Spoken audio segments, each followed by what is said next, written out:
নমস্কাৰ আপোনালোক সকলোকে মোৰ ইউটিউব চেনেল আসাম এক্সাম কৰ্ণাৰলৈ স্বাগতম জনাইছোঁ।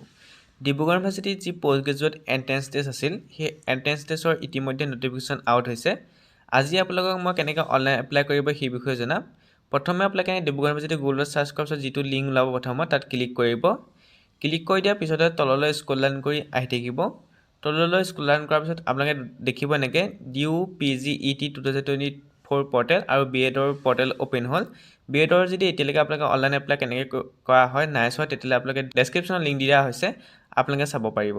DUPGET পৰ্টেলত ক্লিক কৰাৰ পিছতে আপোনালোকৰ সন্মুখত এনেকৈ এখন নটিফিকেশ্যন আহিব। আপোনালোকে দেখিব পাব এনেকৈ নিউ এপ্লিকেণ্ট ৰেজিষ্টাৰ আৰু নিউ এপ্লিকেণ্ট লগ ইন। আপোনালোকে ৰেজিষ্টাৰ বাটনটো ক্লিক কৰিব, যিটো আপোনালোকে নতুন নিউ ৰেজিষ্টাৰ ক্লিক কৰাৰ পিছতে এনেকৈ ৰেজিষ্ট্ৰেশ্যন কৰিবলৈ আহিব। প্ৰথম আপোনাৰ নেমটো দিব, তাৰপৰা ফোন নাম্বাৰটো, তাৰপৰা পাছৱৰ্ড এটা বনাব, কনফাৰ্ম পাছৱৰ্ড কৰিব। সেইখিনি দিয়াৰ পিছত লগ ইন কৰিব। পাছৱৰ্ডটো আপুনি নিজৰ নাম দি পেলাই @123 দি পেলাই এনেকৈ পাছৱৰ্ডটো ক্ৰিয়েট কৰিব। তাৰপৰা লগ ইন কৰিবৰ কাৰণে আপোনালোকৰ ফোন নাম্বাৰ আৰু যিটো পাছৱৰ্ড বনাব সেই পাছৱৰ্ডটো দি পেলাই লগ ইন কৰিলে হ'ল। এইখিনি কৰাৰ পিছত আপোনালোকৰ এপ্লিকেশ্যন ছেকশ্যনটো ওলাই পৰিব।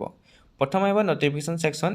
ইয়াত আপোনালোকে নটিফিকেশ্যনখিনি পঢ়িব পাৰে, কি নটিফিকেশ্যন আউট হৈছে ডিব্ৰুগড় ইউনিভাৰ্চিটিৰ ফালৰ পৰা।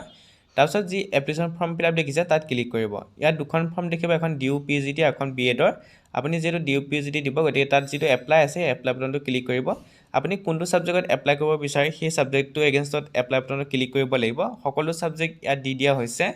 প্ৰত্যেকটো ছাবজেক্টৰ কাৰণে বেলেগ বেলেগকৈ এপ্লাই কৰিব লাগিব। যদি আপুনি 4টা বা 3টা দিব বিচাৰে তেতিয়াহ'লে আপুনি বেলেগ বেলেগকৈ এপ্লাই কৰিব লাগিব। এটা এটাকৈ আপুনি কমপ্লিট কৰিব লাগিব। প্ৰত্যেকটোৰে পে'মেণ্ট বেলেগ বেলেগ আপোনালোকে দিব লাগিব।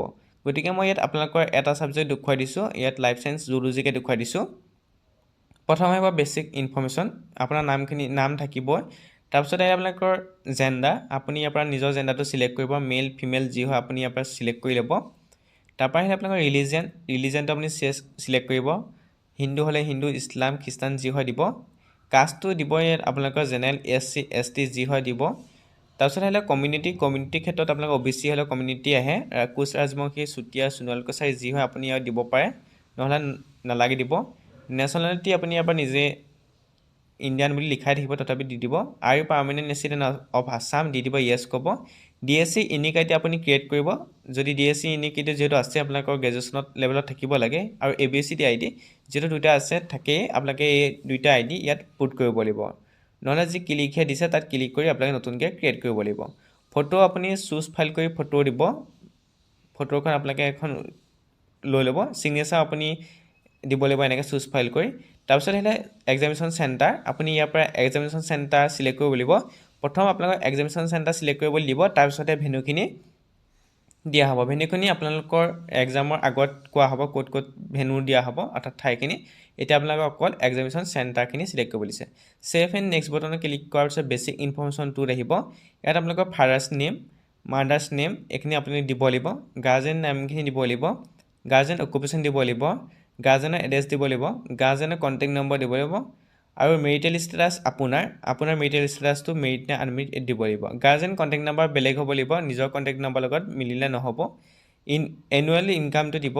তাৰপৰা আহিলে আপোনাৰ ব্লাড গ্ৰুপটো ইয়াৰ পৰা উল্লেখ কৰিব। তাৰপিছত আৰ ইউ এমপ্লয়ড, যদি হয় য়েছ ক'ব, নহ'লে ন' ক'ব। আৰ ইউ অন ডিপুটেশ্যন, যদি হয় তেতিয়া কি ডিপুটেশ্যন আছিলে কলেজত লিখিব পাৰিব। নেম এণ্ড ৰেজিষ্ট্ৰেশ্যন নাম্বাৰ, আপুনি যদি ডিব্ৰুগড় ইউনিভাৰ্চিটিত পঢ়িছে, ডিব্ৰুগড় ইউনিভাৰ্চিটিৰ আণ্ডাৰত যদি পঢ়ি আছে, কলেজত পঢ়ি আছে, তেতিয়াহ'লে এটা ৰেজিষ্ট্ৰেশ্যন নাম্বাৰ আছে আপোনালোকৰ গ্ৰেজুৱেশ্যন লেভেলত, সেই ৰেজিষ্ট্ৰেশ্যন নাম্বাৰটো আপুনি দিব পাৰে। সেইখিনি দিয়াৰ পিছত পাৰ্মানেণ্ট এড্ৰেছ আহিব। পাৰ্মানেণ্ট এড্ৰেছত আপুনি নিজৰ এড্ৰেছটো লিখিব, পিন নম্বৰটো আপুনি উল্লেখ কৰিব লাগিব। তাৰপৰা আহিল আপোনালোকৰ ষ্টেটখন আৰু আপোনাৰ নিজৰ ডিষ্ট্ৰিক্টটো ইয়াৰ পৰা আপুনি চুজ কৰিব। যি ডিষ্ট্ৰিক্ট হয় আপোনাৰ নিজৰ ডিষ্ট্ৰিক্টটো চুজ কৰিব। এইখিনি দিয়াৰ পিছত ছেভ এণ্ড নেক্সট বটনত ক্লিক কৰিব। তাৰপিছতে আহিল আপোনালোকৰ প্ৰেজেণ্ট এড্ৰেছ যদি পাৰ্মানেণ্ট এড্ৰেছতে ছেইম হয় তেতিয়াহ'লে আপোনালোকে ইয়াত ক্লিক কৰি দিব, ব্লু টিক পৰি যাব। যদি ছেইম নহয় আপুনি তলৰ তথ্যখিনি পূৰাব লাগিব পুনৰ। যদি ছেইম হয় তেতিয়া আপুনি ব্লু টিক মাৰি পেলাই ছেভ এণ্ড নেক্সট বটনত ক্লিক কৰিব পাৰে।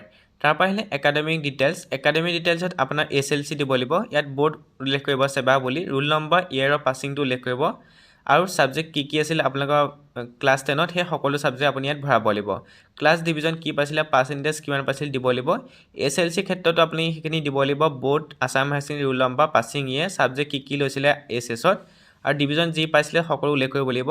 তাৰপাছত গ্ৰেজুৱেশ্যন আপুনি কি গ্ৰেজুৱেশ্যন পঢ়ি আছে সেইটো দিব লাগিব ডিব্ৰুগড় ইউনিভাৰ্চিটি নে আদাৰ ইউনিভাৰ্চিটি উল্লেখ কৰিব আদাৰ ইউনিভাৰ্চিটি দিলে নামটো উল্লেখ কৰিব লাগিব তাৰপিছত সেইখিনি তাৰপিছত আপুনি ইয়াত যেহেতু এপিয়াৰিং কৰিছে অৰ্থাৎ 6 ছেমিষ্টাৰ যে পঢ়ি আছে তেতিয়াহ'লে আপুনি এপিয়াৰিং বুলি ইয়াত ৰাইট চিন দি দিব তেতিয়া বাকীখিনি আপুনি নিদিলেও হয় কিন্তু যদি দিব বিচাৰে তেতিয়া আপুনি 6 ছেমিষ্টাৰ ৰোল নাম্বাৰ আপুনি পাছিং এটো দিব পাৰে আৰু সাবজেক্ট যি লৈছে মেজৰ যিটো লৈছে সেইখিনি দিব পাৰে কিন্তু আপুনি পাৰ্চেন্টেজ আৰু ডিভিজন নিদিলেও হ'ব যেতিয়া আপুনি এপিয়াৰিংটোত ক্লিক কৰি দিব সেইখিনি দিয়াৰ পাছত আপুনি কি কৰিব লাগিব যেটো আপোনালোকৰ সেভ এণ্ড নেক্সট বটন আছে তাত ক্লিক কৰি আপুনি নেক্সট পৰ্যায়লৈ যাব লাগিব যদি আপুনি দিব বিচাৰে দি ল'ব এখিনি নহলে এপিয়াৰিংতে আপুনি ক্লিক কৰি ৰাখিব তাৰপা আহিলে আপোনালোকৰ আদাৰ ৰিজাৰ্ভেশনত ইয়াত আপোনাৰ দুটা আছে ডিফাৰেন্টলি এবল আৰু ইকনমিক্যালি উইকাৰ সেকশন যিসকল জেনাৰেল ক্যাটাগৰী তেওঁলোকৰ যদি ইডব্লিউএছ সাৰ্টিফিকেট আছে তেতিয়াহ'লে আপুনি ৰাইট চিন দিব পাৰে আৰু ডিফাৰেন্টলি এবল হলো আপুনি ৰাইট চিন দিব পাৰে যদি অকল ইডব্লিউএছ হয় তেতিয়াহ'লে ৰাইট চিন অকল এটা দিলে হ'ব যদি আপুনি একোৱেই নহয় তেতিয়াহ'লে আপুনি একো নিদাকে সাবমিট এণ্ড ৰিভিউ বটনত ক্লিক কৰিব